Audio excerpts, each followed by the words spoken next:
Сайн бацхан уу, Руна ТV суугтаа тавтай морилцгоно.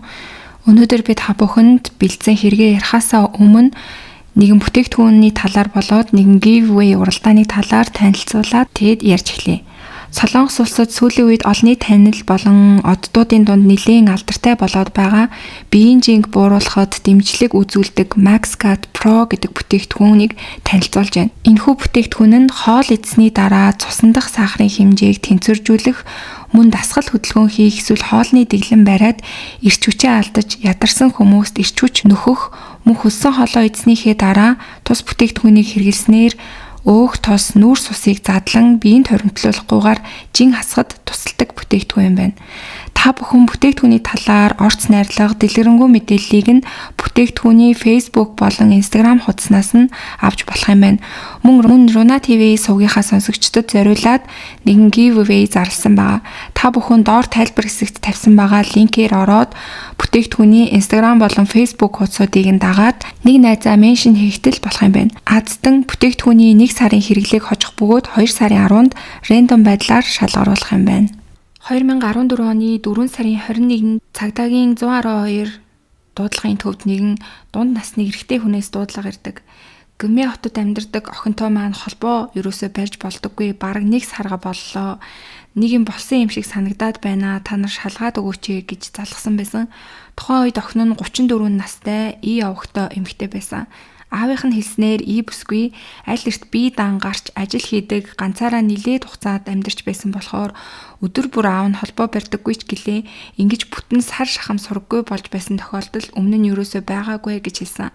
Цагдаа нар хамгийн түрүүнд хамгийн сүүлд амьд байсан мөрийг нь шалгах гээд хамгийн сүүлд санхүүгийн гүйлгээ хийсэн баримтыг нь шалгаж үзэхэд 4 сарын 2-нд хийгдсэн нь тогтоогдог. Тэр үеэс эхлээд аавтайгаа ч холбоо барихаа байсан. Гүйлгээний түүхийг нь наривчлаад үзтэл нэг сэжигтэй зүйл гарч ирсэн. Ий бүсгүй өөрийнхөө картаар дансан дах мөнгөө бүгдийг нь бэлнээр татсан болох нь харагддаг. Тэрч байтугай 3 сарын 31-ээс 4 сарын 2 хүртэл 3 өдрийн турш олон өөр банкны ATM салбаруудаар явж нийт 3 сая 950 мянган воныг хувааж авсан болох нь харагддаг. Ер нь 3 сая 950 мянган воныг бол ямар ч банкны ATM-ээс нэг удаадаа шууд гаргаж авах боломжтой дүн. Тэгэхэд яагаад заавал ингэж олон хувааж гаргаж авсан болоо гэдгийг туршлагатай мөрдөгчд бол энэ ялангуяа хүн хулгайлах дээрэмдэх төрлийн гэмт этгээдийн хийж байгаа үйлдэл шиг харагдаж байна гэж шууд үзэж эхэлсэн. Цагдаа нар мөнгө татсан банкнуудын CCTV бичлэгүүдийг яаралтай авч шинжилсэн. Тэгэхэд урьдчилан таамагласанчлангаар мөнгө татсан хүн нь ий бүсгүй биш, харин танихгүй нэг эрэгтэй хүн байсан. Тэр залуу хамгийн анх 3 сарын 31-ний өглөө 6 цагт Чанвон хотын Шинвол дондох ATM дээр гарч ирсэн. Камерт өртгөөсөө сэрэмжилсэн юм шиг малгай өмсөөд тэгээд бас малгайтай цамцныхаа малгаан дээгүүрээ давхарлаад өмсчихсэн байсан. Ий бүсгүйгийн картаар сая вон эхний удаад бол татсан. Түүнээс 30 минутын дараа Саннам дооны өөр салбарт дахин гарч ирээд дахиад сая вон татсан. Бас яг тэр өдөр өглөө 9 цагийн үед Саннам дооны өөр банкн дээр 2 удаа хуваан нийт сая 50 мянган воныг нэмж авсан байгаа. Гэхдээ үүгээр дуусаагүй 2 хоногийн дараа буюу 4 сарын 2-нд мөн л Саннам дооны нэг банкны камерт тэр залуу дахин гарч ирээд өглөө 10 цагт 900 мянган вон татсан. Алга болсон ий бүсгүйн картыг бариад удаадараа мөнгө татсаар байсан нь ер нь шууд тодорхой харагдчихсан. Цагдаа нар эхлээд найз залуу нь юм болов гэх мэт янз бүрийн хувилбар бас бодож исэн. Тэгээд цагдаа нар ий бүсгүйн ойр тойрныхноос нь асууж тэр залууг хэн болохыг тогтоохоор шийддэг. Аз болоход нэг хүн энэ таньдаг хүн шиг байна гэж хэлсэн. Гэхдээ тэр нь бол цагдаа нарын огт төсөөлөөгүй хүн байсан. Ий бүсгүй стрессээ тайлах гэж хаяа ордог байсан. Хост баарных нь ажилтан, өөрөөр хэлэх юм бол тэр бааранд ажилдаг, ширээн дээр сууж үйлчилдэг тийм залуутай адилхан харагдаж байна гэж тэр хүн хэлсэн. Тэр залуугийн нэр болохоор 31 настай Пак Жунён гэдэг залуу байгаа. Чанвон хотын төвд байдаг эмэгтэйчүүдэд зориулсан хост бааранд ажилд ороод тэгээ саяхан хүртэл тэндээ ажиллаж исэн гэдгийг нь тэр хүн хэлдэг. Мэдээж цагдаа нар шууд гэмт хэрэг гэж дүгнэхээс өмнө өөр хувилбаруудыг бас бодсон. Магадгүй үйлчлэгч хостын харилцаанаас тэр хоёр үерхдэг болцоос юм болов уу? Эсвэл ий бүсгүй хаа нэг тийшээ хамт явъя гэж шийдээд пакаар мөнгө татуулдаг байсан болов уу? Гэх мэтчлэн янз бүрийн талаас нь харсан боловч Хамгийн чухал зүйл бол бүсгүй одоо амьд байгаа юу, яг юу тохиолдсон бэ гэдгийг цагдаа нар олж тогтоох бол хамгийн чухал байсан.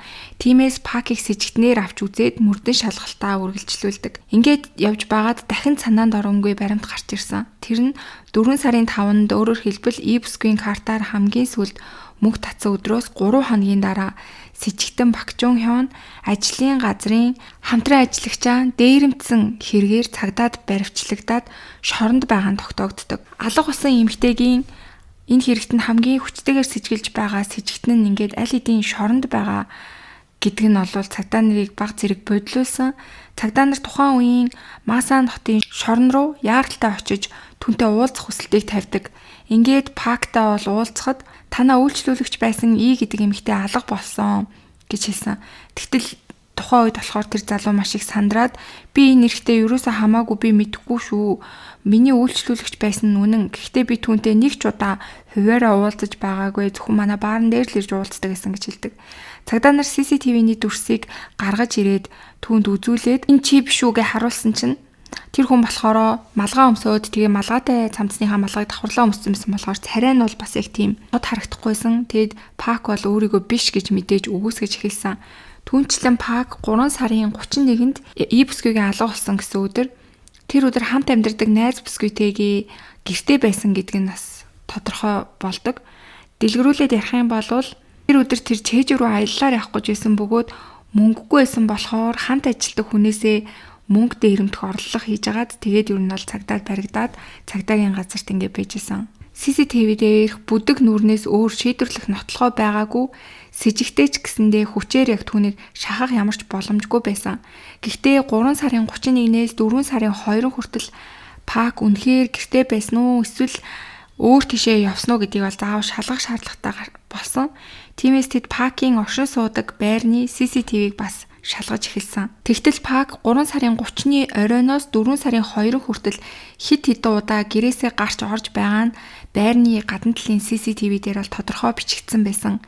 Мэдээж хүн хоол унд нь гарах ч юм эсвэл хүнтэй уулзах боломжтой. Гэхдээ цагдаа нар илүү нэгтэлж үзэхэд нэг зүйл их с эжигтэй харагдсан. Тэр байрнаасаа гараа зогсоол руу очиод нэг машин унаад явж байгаа нь бол харагдсан. Гэхдээ Пак машингүй байсан тухайн үед өөрийнхөө ундаг гэсэн машиныг барьцаанд тавьчихсан байсан. Санхүүгийн хувьд бол нэлээд хэцүү байдалтай байсан. Тэгэхээр яг энэ хэний машиныг унаад явж байна вэ гэдэг нь бол цагдаа нарын бас анхаарлыг татсан. Урдталгүй мөрдөгчд Пак хөвчлэн түрээсийн машин авч ундаг байсныг нь олж тогтоогоод тэр түрээсийнх нь машины GPS-ийн бичлэгийг авч шалгахаар болцгоодог. Тэгэхэд яг түүнийг сэжгэлж байгаа хугацаанд бол тэр хит хитэн удаа хөдөлгөөн хийсэн бөгөөд хамгийн сэжигтэй 4 сарын 1-нд гинэт Чумбуг аймгийн Юндон гэдэг газар руу явсан болох нь түрээслсэн машины GPS-ээр бол харагддаг. Амьдардаг газраасаа нэлийн хол газар руу явсан гэсэн үг байгаа. Цагдаа нар дахин шоронд очиж түүнтэй уулзаад асуудаг. Чи Чумбугийн Юндон руу яах гэж явсан юм бэ гэд асуусан. Тэгтэл Пакийн нүдний харц нь баг зэрэг ингээд ийш тийшээ хөдлөө сандарсан байдал үзүүлээд тэг үүнээс бол бүр ингээд цагдаа нарын асуусан ямар ч асуултанд хариулахаа болчихдог. Мөрдөн шалгалт гацах шинжтэй болж эхлэх үед цагдаа нар түрээсийн машины яг тэр GPS дээр заасан түүний очисон гэж байгаа тэр газар руу очиж бөөнөрөө шалгахаар шийдцгээдэг. Тэгээ энэ газар нь болохоор Чумбуг Юндон аймгийн Янсангмyon гэдэг газрын уул усаар хүрээлэгдсэн маш цөөхөн хүн амьдардаг юм тосгон байсан. Тэгээд цагдаа нар бол тухайн бүс нутгийг нэг бүрчлэн самнаж онцгой шинж тэмдгийг хайж эхэлсэн. Тэгээд хайгаад явж байтал тэдний нүдэнд нэг зүйл туссан. Тосхны артлын уулын ингэрт хагас нурсан хуучин эзгүй байшин байгаа нь харагддаг.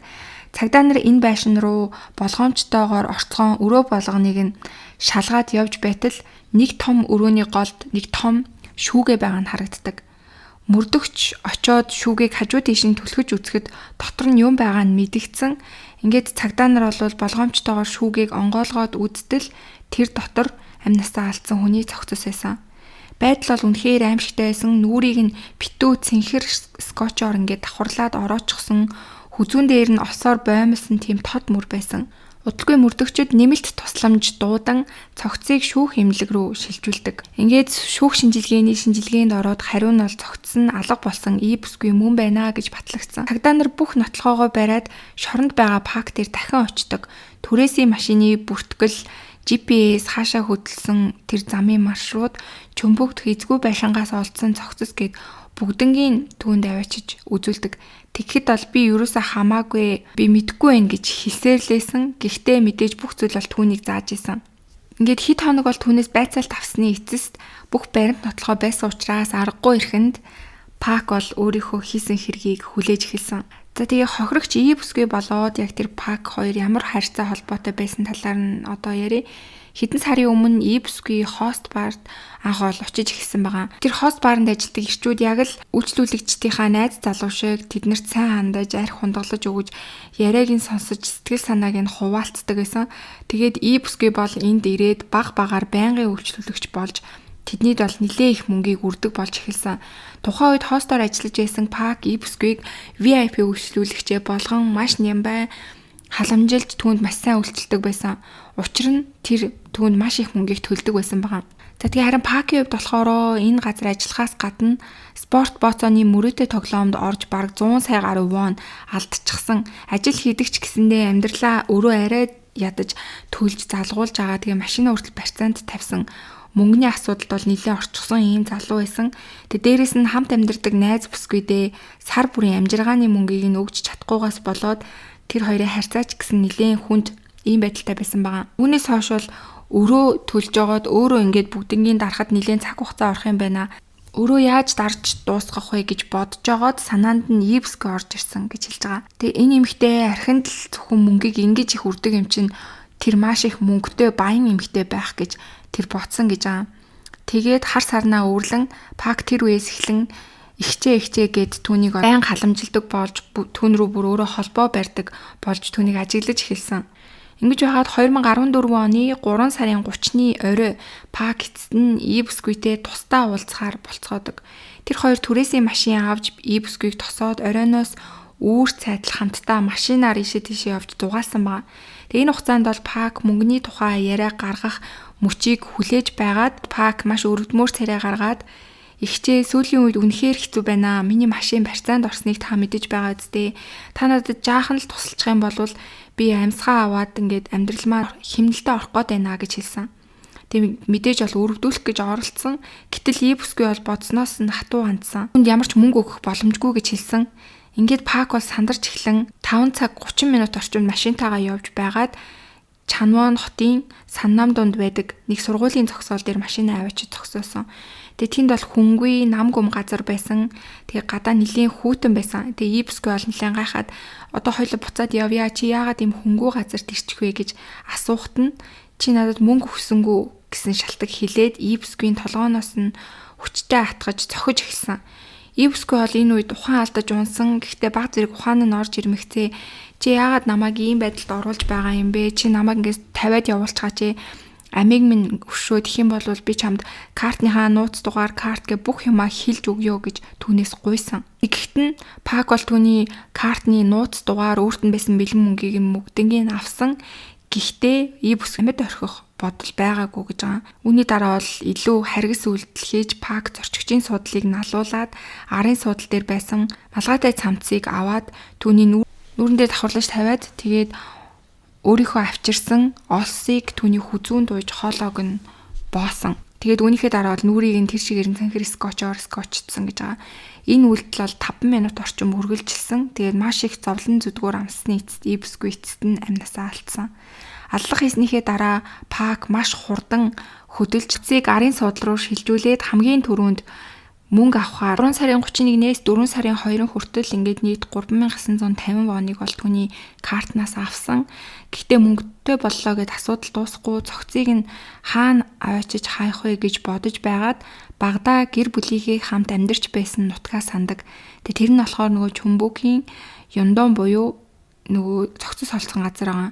Тэнд эзгүй орхигдсан байшин хуучин хоосон айлууд хид байдаг гэдгийг санаад тэгээд тийшээ явахаар болсон. Цогцсны нүрийг өмнө нь цэнхэр тузаар ороож танигдахгүй болгосон байсан. Тэгээ эзгүй байшинд очоод хуучин шүүгээ олж хармагцаа цогцсыг хэвтүүлээд дээрээс нь шүүгээгээ чирж авчираад дарж хааж орхисон. Тэгэд үүний дараа болохоор удахгүй Ибүсгүй алга болсон нь мэдэгдэн цагдаа нар шалгаж эхлэхэд хамгийн сүүлд ойр ойрхон холбоо барьсан хүн нь өөрөө ухраас анхаарал татах нь тодорхой байсан. Тэгээ тийм учраас яаж энэ хэрэгээ өөрийгөө зайлуулах вэ гэж бодож агаад Пакт нэг санаа төрсөн байгаа. Тэр нь болохоор өөр хэрэг зориудаар хийгээд шоронд орчих ёо. Тэгэх юм бол Ибусгийн хэрэг дээр өөрийг нь сэжиглэхгүй гэж бодсон байгаа.